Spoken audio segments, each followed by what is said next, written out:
competição, eu não tenho como provar. Eu acho que o grande mote do Estatuto do Torcedor é que foi a aplicação do Código de Defesa do Consumidor. E o Código de Defesa do Consumidor, Zeca, ele inverte o ônus da prova. O que isso significa? Isso é muito importante. Você, torcedor, preste atenção. Esse ponto é muito importante. Aquele que ajuiza uma ação, ele não precisa provar a culpa do organizador. E inverte-se o ônus da prova, ou seja, aquele que é réu na ação, o organizador da competição, é que tem que provar que a culpa foi do autor. Isso facilita muito a reparação, porque a inversão, a gente sempre sabe que o ônus da prova incumbe a quem alega.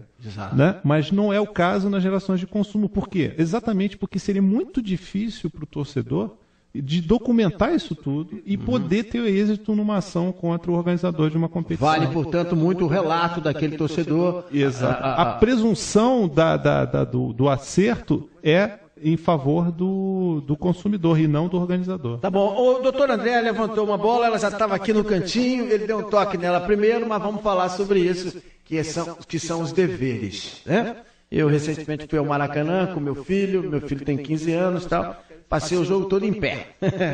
O jogo todo em pé, não teve jeito. Se eu quisesse sentar, eu teria uma opção, não ver o jogo. Como eu queria ver o jogo, passei o tempo todo em pé. Eu acho que o torcedor não tem muito essa consciência, né? O torcedor, ele cobra isso, ele cobra um lugar, ele cobra facilidade, o acesso ao estádio, ele cobra, mas chega lá, ao invés dele sentar bonitinho para assistir o jogo, ele fica em pé e prejudica quem está no estádio. Quando o torcedor não cumpre os seus deveres, e aí, queridos advogados? Prejudica todo mundo, né? Por exemplo, nesse caso de ver o jogo em pé, eu já fui uma vez também ver um jogo, levar minha filha, que é muito nova, e ela queria ir para a arquibancada, e foi, e cheguei lá, assisti o jogo todo em pé. Achei horrível isso, horrível, um desconforto enorme. Mas a pergunta, ela é pertinente, depende do tipo de regra que ele quer, que o torcedor quebre, né? Por exemplo, invadir campo, uma situação pior, né? Danificar as praças, aí tem de crime, tem punição de crime, tem várias punições. Na verdade, eu acho que o torcedor, e todos nós temos que ter consciência, qual é o que significa o ato do torcedor comprar na boca do guichê um ingresso. Ele está, na verdade, Zeca, ele está celebrando um contrato. É um contrato de exibição de espetáculo. O organizador se compromete a exibir o espetáculo mediante determinadas condições, quer dizer, com condições de segurança, com acesso ao assento adquirido no ato da compra do ingresso. Conforto geral. O torcedor, na hora que adquire esse ingresso, ele tem o dever de efetuar o seu pagamento, ocupar o assento respectivo ao valor do ingresso, que é o que a gente costuma ver no Maracanã. Você adquire um ingresso para um determinado setor, está lá o torcedor sentado na sua cadeira, né? E se comportar de acordo com os usos e costumes da modalidade em questão. O que eu quero dizer? Um torcedor que adquire um ingresso para assistir uma partida de tênis, ele vai ter que ter um comportamento diferente de quem assiste uma partida de futebol. Quem assiste a um torneio de surf ou de golfe vai ter que ter um comportamento diferente de quem assiste a uma partida de basquete ou de vôlei. Então, essa questão do comportamento de acordo com a modalidade em questão é muito importante. E o torcedor que descumpre esses deveres de se comportar adequadamente, ele também sofre consequências jurídicas importantes. Seriam? Ele fica impedido de ter acesso ao estádio por determinado período de tempo. Ele pode ser responsabilizado criminalmente, tanto é que nós temos os juizados especiais criminais no Maracanã. E uma outra coisa, se o torcedor não está preocupado com ele, pelo menos ele que se preocupe com o seu clube, porque o ato do torcedor ele influencia diretamente no clube. O clube ele pode ser penalizado com perda de pontos. Nós tivemos a alteração do Código Brasileiro de Justiça Desportiva, em que o clube pode ser até eliminado do campeonato, né, por força do ato de um torcedor que venha atirar objetos no campo, venha danificar praças de esporte. E uma penalização para o torcedor é aquele torcedor que promove cânticos ou vaias ou hinos de caráter discriminatório. Isso também está na nossa legislação, com ofensas racistas, ofensas contra a religiosidade de alguém. Quer dizer, esse comportamento do torcedor é exigível dele, ele tem esses deveres de se comportar adequadamente numa arena desportiva. Mas, doutor Martim, só para complementar, eu também acho que nesse aspecto também é frouxo. Nós citamos aqui o jogo do Curitiba, o estado do Curitiba e tal, e aí, realmente, através de uma liminar, o Curitiba conseguiu fazer uma partida. Dois pontos me chamaram a atenção. Está liberado o estádio para jogar. Está liberado. Duas coisas me chamaram a atenção. Uma, a torcida família vaiando os vândalos, as organizadas. Isso aí me chamou muita atenção de maneira positiva. E o que me chamou a atenção de maneira negativa é que tinha um grupo de torcedores, durante a partida, esse grupo estava obrigado a ir a uma sala lá da Polícia Militar e ficaram ouvindo uma palestra de um PM lá, de um oficial. Sabe quantos tinham? 4. Tinham 4. 4 torcedores. Depois daquela confusão toda lá em Curitiba, eles conseguiram identificar só 4 torcedores e eles estavam lá. Um estava até cochilando pelas imagens, o cara estava até cochilando. Então, acho que é muito frouxo o negócio. É claro. Não é? Tem mais pergunta aí, Rafael? Tem aqui a participação do ouvinte. Eu recebi uma ligação aqui de um ouvinte chamado Luiz Brasil. Essa pergunta é feita fora do ar, eu queria só uma breve resposta dos nossos advogados aqui. Que o primo dele, chamado Elcio, está em Belo Horizonte, está ouvindo o programa pela internet, pediu para ele ligar para a gente, que é uma ligação local, ele mora no Rio, né, era mais fácil. Obrigado, hein, Elcio? E que ele quer saber se ele pode entrar com alguma ação, porque se sente constrangido pela camisa do Atlético Mineiro. Nós falamos há pouco sobre aquele uniforme cheguei do Atlético, né? Se ele pode utilizar algum expediente de se sentir ofendido moralmente pelo clube dele ter uma camisa como essa, ele ser de repente obrigado a usar uma camisa assim, ou se ele pode contestar de alguma forma judicialmente ou não. Olha só, ele se sentiu constrangido porque a camisa é pink, é isso? É rosa? Isso aí. O cidadão, ele pode ir à justiça por ele entender que seja constrangedor para ele. Mas eu, nesse caso, acho que não cabe nenhum tipo de ação. Ele não usar, né? Até porque ele está discriminando. Por que constrange? Usar uma camisa rosa o constrange. Eu acho que ele está discriminando. Ele que está discriminando. Acredito que ele não tenha esse direito. O direito de ação ele até tem, mas acho que pode não ser procedente. Eu acho que não é constrangedor usar uma camisa rosa. Doutor Artiga fala também? Eu acho só que os símbolos, os sinais distintivos, a camisa do clube, eles são ordinariamente previstos nos seus estatutos. Né? Vai depender se o estatuto da agremiação desportiva permite ou não a alteração da cor da sua camisa, a alteração dos seus sinais distintivos. Isso é um fator muito importante. Né? Porque se o estatuto não permitir, aí ele pode se voltar contra a agremiação desportiva. Né? Bom, e agora aqui tem um outro assunto ainda mais, doutor André, quer concluir? Rafael. Não, eu queria... Sim, André, diga. 17 minutos do segundo tempo, 2 alterações na equipe, agora a África do Sul chegando o cara do gol, na trave, quase gol da África do Sul aqui, com camisa número 25, Imbuyan. Acho que foi essa a pronúncia, acho que essa é a pronúncia correta. Então, saíram no Botafogo Eduardo e Diguinho, entraram Rodrigo Dantas e Vinícius Colombiano. 17 do segundo tempo, a África do Sul joga muito melhor que o Botafogo B, África do Sul 1, Tchabalala, Botafogo B 0.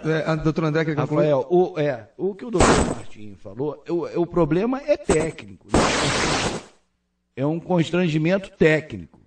Né? É um problema técnico, que o time tem um uniforme, um padrão, e modificou esse padrão. Mas não seria um constrangimento por ser rosa. Ele pode tentar podia agir ser azul, o que o doutor Martinho... o estatuto, no caso. Exatamente. Do estatuto, exatamente. É a modificação do uniforme. Azul, vermelho, qualquer outra coisa. Não por ser rosa. E tem um ouvinte na linha, e eu pontuo como esse assunto um dos mais delicados. E aí, já que estamos falando sobre preconceito, diferença de tratamento, é um assunto que certamente merece muita apreciação aqui da Rádio Globo. A gente sabe que há um percentual bastante significativo de deficientes visuais, que até por questão dessa deficiência, ouvem muito rádio e tem no rádio uma ligação muito forte, com o rádio uma ligação muito forte. São ouvintes assíduos, fiéis, que acompanham permanentemente a nossa programação. São os casos do Paulo Gil Alves de Oliveira, que é rubro-negro, mora no Rocha, também ligou para a gente, e do Hamilton de Souza, também rubro-negro, que mora no Rio Comprido e é quem está na linha para participar com a gente. O deficiente visual como ele deve ser tratado e ter a sua deficiência, as suas necessidades atendidas na medida em que é torcedor e também quer, de repente, ter condições de ir a um estádio de alguma maneira. Hamilton de Souza, boa tarde. Boa tarde. Qual é a sua pergunta? A minha pergunta era exatamente sobre isso, porque eu fui ao Maracanã, eu com meu filho, que eu sou deficiente e tenho direito a acompanhante.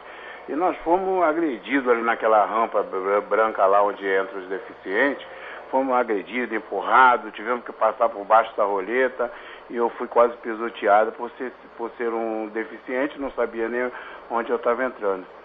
E aí eu resolvi dar uma ligadinha, aproveitar aí que vocês estão com os advogados aí, para saber o que a gente pode fazer, nós que somos deficientes visual, o que fica a nossa situação. E aproveitando, Rafael, eu queria fazer uma perguntinha a vocês, que eu sou fã de todo mundo aí da Rádio Globo, em especial do Gilson Ricardo e o Jorge Eduardo. Por que motivo que o Jorge Eduardo foi tirado da cobertura do Flamengo? Não. Se ele é a cara do Flamengo. Não, ele não foi tirado da cobertura do Flamengo. E todo ano acontece aqui um rodízio, uma troca na cobertura, que se você realmente é ouvinte da Rádio Globo, percebe, a cada ano o repórter cobre um clube diferente. Eu sei disso. Isso aí é uma coisa padrão, não tem nada, ele não foi tirado de nada, ele saiu do Flamengo e está cobrindo o Vasco. Todo ano acontece esse rodízio, exatamente para não ter essa colocação de parecer que torce por um, torce por outro. Esse é um dos motivos. Excesso de identificação. Então tá, mas tira ele lá do Vasco, tá? Rafa. Sim. Valeu, muito obrigado, hein? Uma boa tarde. Sim, obrigado, Hamilton. Está satisfeito, Hamilton? O Evaldo me chamou? Não, eu quero até aproveitar essa provocação feita pelo nosso ouvinte aqui, que tocou na questão dos deficientes no Rio de Janeiro, e para emendar aqui uma outra provocação para os nossos convidados aí, que diz respeito ao Estatuto do Torcedor, que na minha interpretação... Tudo que era para ser... Então, refazendo aqui, tudo que era para ser cobrado do torcedor está sendo posto em prática, mas o que diz respeito à instituição e ao clube, parece que a regra não funciona da mesma forma. Por exemplo, sugere aqui o Estatuto que o torcedor tem direito a receber na íntegra o regulamento da competição, antecipadamente, as tabelas, os horários dos jogos específicos, data, local, tudo certinho, nome e as formas do contato do ouvidor da competição. Eu não sei se já tocamos nesse ponto no debate até aqui, mas o ouvidor da Federação de Futebol do Rio, quando houve reclamações como essa, apresentada agora pelo nosso ouvinte, tocando na questão do deficiente e do seu acesso aos locais dos jogos. Acontece alguma coisa? Eu estou acessando aqui o site da Federação de Futebol do Rio, o último tópico, Zeca, lá embaixo, no finalzinho, que o internauta vai ter muita dificuldade para abrir esse tópico aqui, é ouvidor da federação, ouvidor geral, ouvidoria geral. Então não deveria ser um dos pontos principais se de fato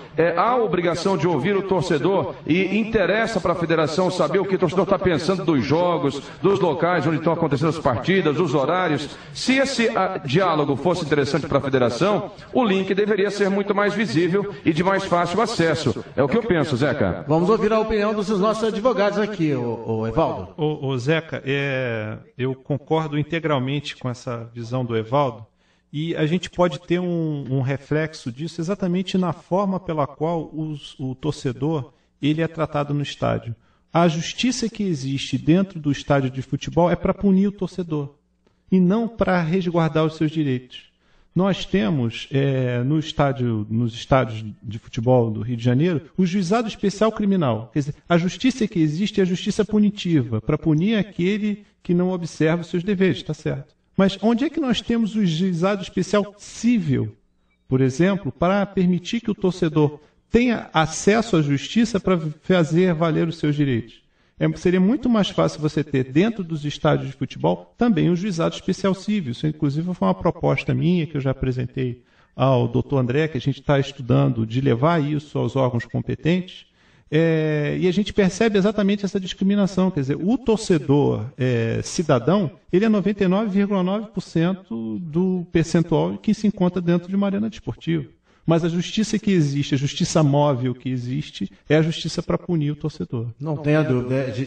Bem colocado isso aí. Porque, por exemplo, nosso ouvinte deficiente, se tivesse esse tipo de apoio, resolveria a questão ali, na hora. Exatamente. Não é? Já seria conduzido de maneira educada, Exatamente. Já que, de repente, uma autoridade lá não estava preparada para isso e tal. Exatamente. Então, já resolveria esse Exatamente. problema. Quer dizer, o poder público também tem que responder por isso. Quer dizer, o poder público tem que dar condições de acesso à justiça, de acesso a órgãos de reclamação com um caminho mais facilitado. Porque se você tivesse um órgão público dentro da arena desportiva, seria muito mais fácil você ter que sejam catalogadas todas essas reclamações e o encaminhamento aos setores responsáveis. É porque é muito complicado. Quer colocar alguma coisa aí? Não, só agradecer ao Hamilton de Souza em relação à participação dele, né? Nosso ouvinte, ligado lá no Rio Comprido. Obrigado, Rafael. Hamilton. Oi.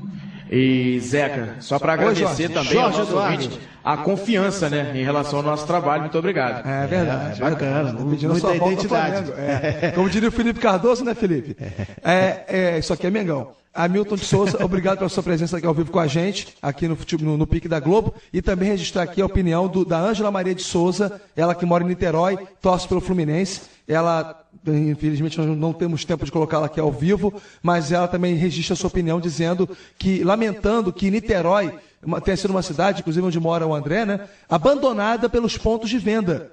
Não tem, quase nunca. Antigamente o Caio Martins, quando o Botafogo usava o Caio Martins, o fluxo de torcedores lá criava um hábito, não só para os jogos do Botafogo, como também do Fluminense, do Flamengo e do Vasco. Hoje não se usa mais o Caio Martins para jogo e nem para ponto de venda. Então, assim, ela está reclamando que ninguém mais se movimenta para poder atender o pessoal que mora em Niterói, São Gonçalo. Esse tipo de papo é sempre legal, porque várias Surgem bolas são assuntos, né? Surgem assuntos interessantes. Esse é um assunto interessante que os órgãos competentes podiam atentar por essa colocação aí. Como é o nome dela? Ângela Maria de Souza, mora em Niterói, torce pelo Fluminense. Imagina o torcedor, Zeca, que mora em Niterói, tendo que sair da cidade, pegar a ponte ou a barca, vir ao Rio de Janeiro, enfrentar uma fila para tentar comprar um ingresso, voltar para Niterói, perde um dia inteiro, né? É complicado. Ele pode usar também a história do reembolso postal, pode usar o telefone, pode usar a internet e tal. Tem esse tipo de acesso também. Mas nem sempre, como eu disse agora há pouco, nem sempre as pessoas têm essa intimidade com a máquina, né? Tem muita gente que não consegue, ou não tem paciência, ou não gosta, ou não sabe. Enfim, prefere ir lá e tal.